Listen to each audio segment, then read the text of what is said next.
Hello guys, मैं संदीप कुमार सैनी स्वागत करता हूं आपका मेरी मैथ की क्लास में कक्षा 10th।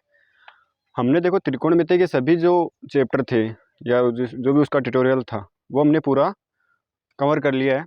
आज हम जो नई प्रश्नावली चालू कर रहे हैं उसका नाम होगा वास्तविक संख्याएं। क्या नाम होगा? वास्तविक संख्याएं।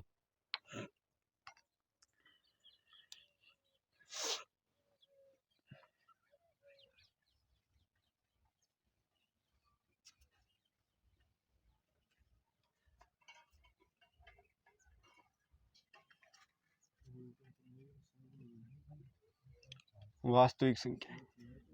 अब देखो वास्तविक संख्याएं के अंदर आता क्या है? वैसे एक तो आता है आपका गुणनखंड, अभाज्य गुणनखंड जिसको हम बोलते हैं। कौन सा आता है आपका? देखो 1.1 के अंदर जो टॉपिक हैं आपके उनके बारे में आज चर्चा करते हैं, क्योंकि हम प्रश्नावली वाइज जैसे पॉइंट हैं आपके 1.1 1.2 उसी अनुसार बात करते चलेंगे, जिससे आगे का ना पूछकर जो प्रश्नावली के अंदर उससे में क्या दिया है आपको वही कंसिडर करेंगे पहले। ठीक है, तब देखो आपको पहले दे रखा है अभाज्य गुणन खंड। फर्स्ट तो ये दे रखा है, दूसरा दे रखा आपको HCF और LCM।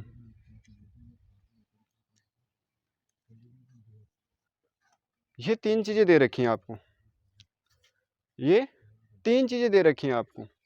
इसमें आपको पहले तो आना चाहिए अभाज्य गुणनखंड होते क्या हैं, दूसरा होना चाहिए आपको HCF क्या होते हैं, LCM क्या होते हैं।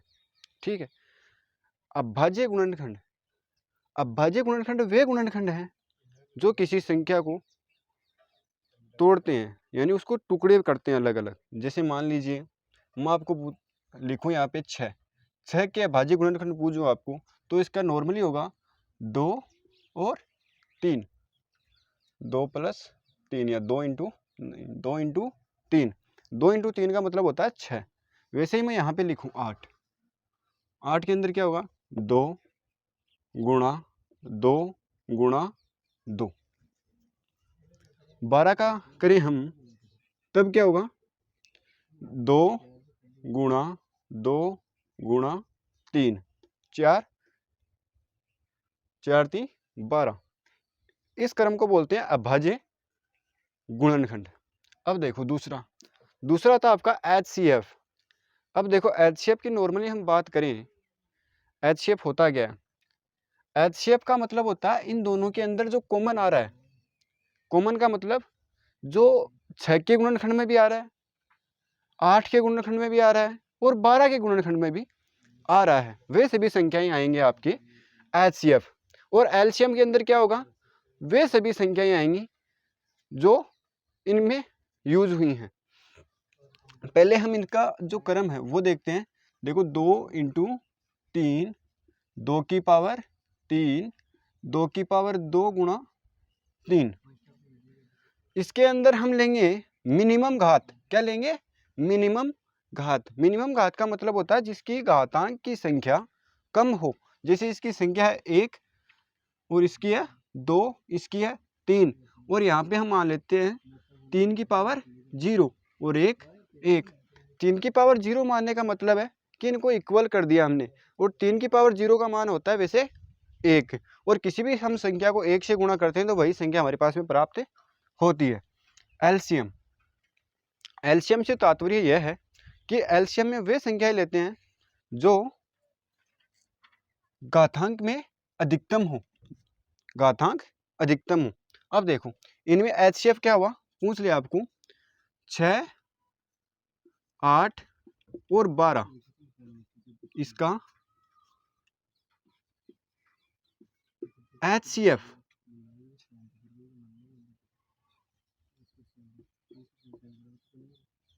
क्या है?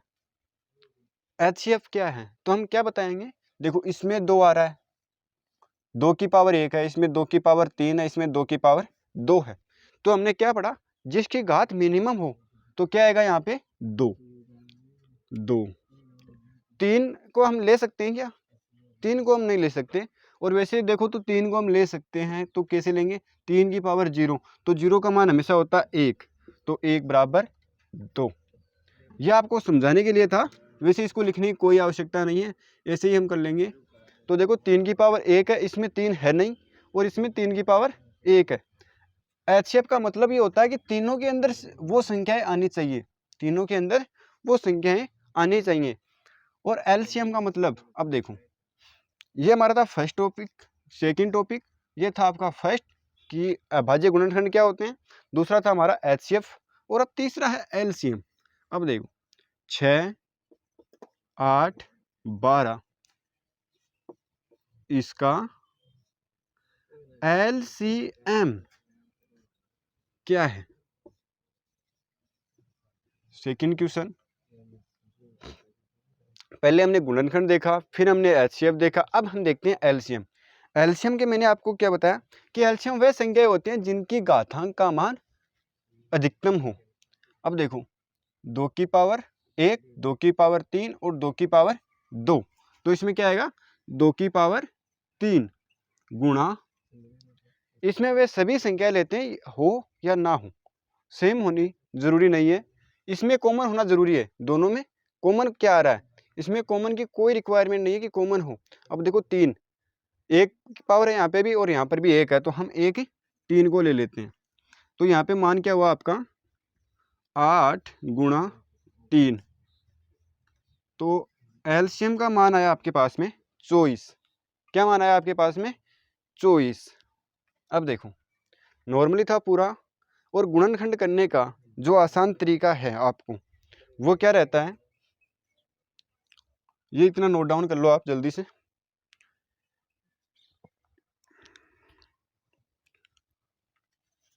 हो गया होगा, और नहीं हुआ तो वीडियो को स्टॉप करके आप कर लेना। अब देखो हम गुणनखंड करना सीखते हैं। पहले हमने यहाँ पे तो डायरेक्ट लिख लिया, बड़ी संख्या आ जाए तब हम क्या करें।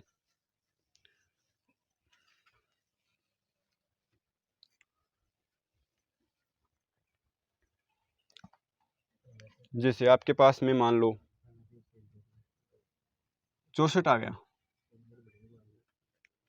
क्या आ गया 64 आ गया, और इसके आपको गुणनखंड ज्ञात करने हैं। तो गुणनखंड ज्ञात करने के लिए आप पहले ये 2 लाइन सारोगे, उसके बाद में आप क्या करोगे, मिनिमम संख्या, मिनिमम संख्या यानी एक को तो छोड़ दो क्योंकि उसका तो हर में भाग जाता है। फिर 2 से स्टार्ट करो आप, 2 का भाग देंगे इसके अंदर तो आएगा 32, फिर 2 से डिवाइड करेंगे तब आएगा इसका 16, फिर 2 से डिवाइड करेंगे आएगा 8, फिर 2 से डिवाइड करेंगे आएगा 4, फिर 2 से डिवाइड करेंगे आएगा कितना 2, फिर 2 से डिवाइड करेंगे आएगा 1। तो ये क्या हुआ इसका गुणनखंड। इन सबको हम क्या बोलते हैं, गुणनखंड। ठीक है, इन सबको हम गुणनखंड बोलते हैं। तो हम लिखेंगे फिर यहाँ पे 64 का गुणनखंड क्या हुआ, 2 गुणा 2 गुणा 2 गुणा 2 गुणा गुणा 2, 64 बराबर 2 स्क्वायर 6। ऐसे हम नोट डाउन करेंगे इसको। ठीक है, अब देखो जो क्वेश्चंस आपको दिए हुए हैं उस पर हम चर्चा कर लेते हैं थोड़ी कि क्या है पूरा सिस्टम। वैसे और ले लो, इनमें बड़ी संख्या ले लो कोई भी, क्योंकि ये 2 का था, कोई हम ऐसी अट्रैक्टिव संख्या ले लेते हैं जिसमें कोई 3 भी आ जाए। जैसे मान लो आप 90 मान लो,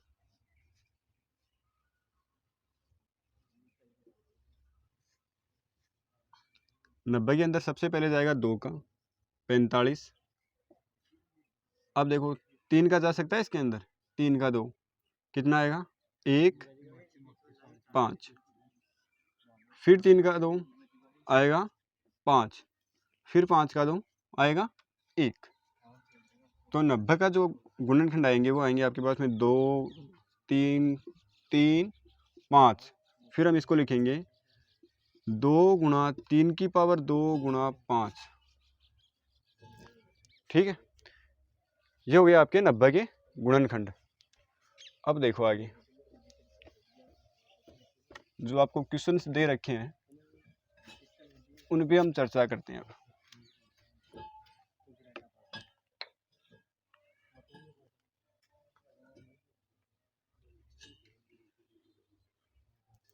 देखो आपको पहला क्वेश्चन दे रखा है, निम्नलिखित संख्याओं का अभाज्य गुणनखंड के गुणनफल के रूप में व्यक्त कीजिए। 140, 156, जो भी आपको अच्छा लगे वो देख लेते हैं। 140 का देख लेते हैं हम। 140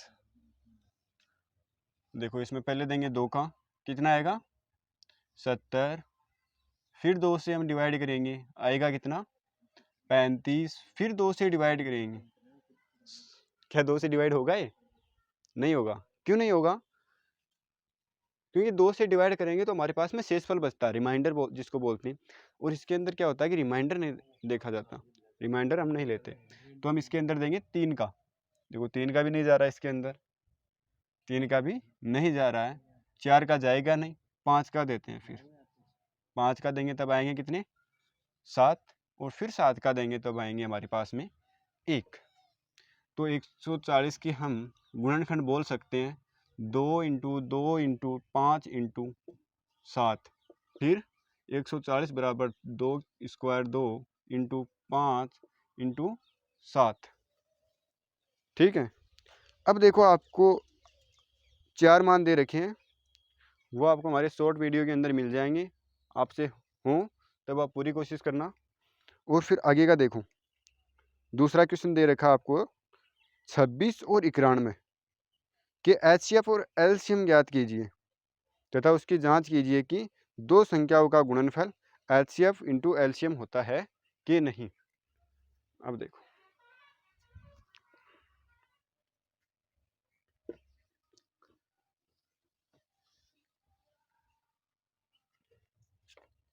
क्या दे रखा आपको 26 और 91।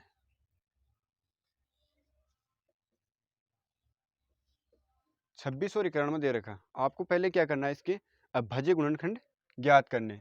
तो 26 के अभाज्य गुणनखंड क्या होंगे, नहीं पता तो निकालना सीख जाओ। देखो 2 का देंगे तब आएंगे हमारे पास में 13, और 13 के अंदर 13 का जाता है तब आएगा हमारे पास में 1। ठीक है। अब देखो 91,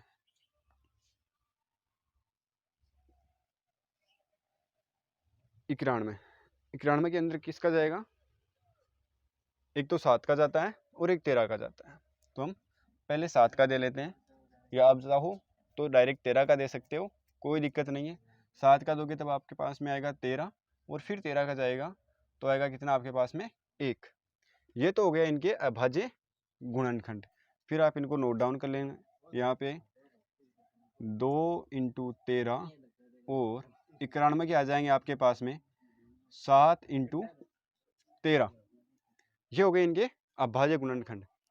अब आपके पास में आता है एचसीएफ और एलसीएम, और मैं आपको बता दूं इन दोनों संख्याओं का गुणनफल, इन दोनों संख्याओं का गुणनफल यानी कि दो संख्याओं का गुणनफल किसके बराबर होता है, एचसीएफ × एलसीएम। अब इनका हम एचसीएफ और एलसीएम ज्ञात करें। एचसीएफ और एलसीएम ज्ञात करें तब एचसीएफ मैंने क्या बताया था, जो दोनों में कॉमन आए। तो एचसीएफ क्या हुआ आपका, HCF दोनों में कॉमन क्या आ रहा है 13, और एलसीएम क्या हुआ आपका, यानी कि जो दोनों में आ रहा है। तो इसमें 2 आ रहा है, इसमें 7 है, और इसमें 13 है। ये हो गया आपका एलसीएम। अब देखो इसके अंदर पुट कर दो 26 × 91 बराबर 13 × 2 × 7 × 13। अगर इसका गुणनफल और इसका गुणनफल दोनों का सेम आएगा, देखो नहीं आता तब हम कर लेते हैं। यहाँ पे इसका कितना हुआ 169, 13 13, और इनका हुआ 14। तो इसको 14 से गुणा कर लेते हैं। 9 चौक 36, 24, 24 और 3 27, और 4, 4 और 2 6, 6 6 6 12, 12 और 1 13 और 2, इसका आता है ये। और इन दोनों का क्या रहा आपके पास में, 91 गुणा 26, देखो 6, और ये होता है आपके पास में 54, और ये होता है आपके पास में 2 और 18, 6 6 13 और 2, देखो दोनों इक्वल आ रहे हैं ना, तब हम कह सकते हैं 23 66 बराबर है 23 66। इसका मतलब क्या होता है कि हमने जो एचसीएफ और एलसीएम ज्ञात किए हैं वो मान हमारे सही हैं, क्योंकि दोनों मान हमारे क्या आ रहे हैं, इक्वल आ रहे हैं। ठीक है, आज हमने जो गुणनखंड था आपका एचसीएफ था, एलसीएम था, और एचसीएफ की जो एक सर्व समीकरण दे रखी है ये कि दो संख्याओं का गुणनफल, मैं ये नहीं कह रहा कि दो संख्याएं हों, 3 हो सकती हैं, 4 हो सकती हैं, पर हम इसको ये कह सकते हैं कि संख्याओं का गुणनफल, संख्याओं का गुणनफल एचसीएफ और एलसीएम के गुणनफल के बराबर होता है। ठीक है, आज की वीडियो में इतना ही, कल करते हैं 1.2 स्टार्ट। आज अगर इसमें आपको कोई दिक्कत हो तो हमें कमेंट करें, और आपको व्हाट्सएप ग्रुप में जुड़ने के लिए अबाउट सेक्शन के अंदर व्हाट्सएप ग्रुप की लिंक दे रखी है, उसमें आप ज्वाइन हो जाएं, क्योंकि नई अपडेट आपको व्हाट्सएप पर ही मिलती हैं। और आपको किसी भी जो सब्जेक्ट है आपकी इधर, उसके भी नोट्स आपको मिल जाएंगे उसके अंदर, तो आप व्हाट्सएप ग्रुप जल्दी से जल्दी ज्वाइन कर लें, और वीडियो को ज़्यादा से ज़्यादा शेयर करें, कमेंट करें। कमेंट करने से क्या होता है कि हम आगे के जो वीडियो हैं उनके अंदर क्या चेंजमेंट करना आपके लिए वो हम कर सकते हैं। आप बोलोगे कोई अलग से थ्योरी पढ़ानी है या अलग से कुछ बेसिक बताना इसका, या एक टॉपिक को कुछ गहराई से बताना, वो हम आप बताने पर ही करते हैं, क्योंकि हम हमारी तरफ से पूरी जी जान लगा रहे हैं आपको बताने के अंदर। तो आप भी हमें पूरा सपोर्ट करें, आगे से आगे वीडियो को शेयर करें। ठीक है, धन्यवाद।